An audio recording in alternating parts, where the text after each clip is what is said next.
This challenge involved creating a username based on someone's first name and surname. So first thing to do was just to get the first name and surname and store them. So just getting input, as we've done a couple of times now. When it comes to the username, we can get the first three letters by either saying 0 and 3 in our square brackets, or we can leave the 0 out and that will say go up until the third character. So it'll stop at the third character, but that'll give us 0, 1, and 2.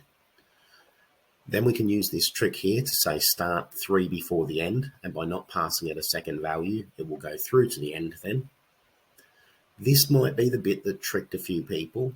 So to join on Len's surname, we have to first convert it to a string because we can only join with pluses, which is concatenating strings to other strings. So we have to get the string version of it.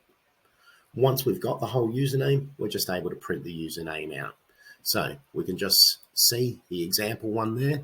So if I run it and we put in John and Smith, you can see that it does indeed come out with Joith5. All right, that's this one covered. And the next video, we're going to have a look at some more maths tips in Python.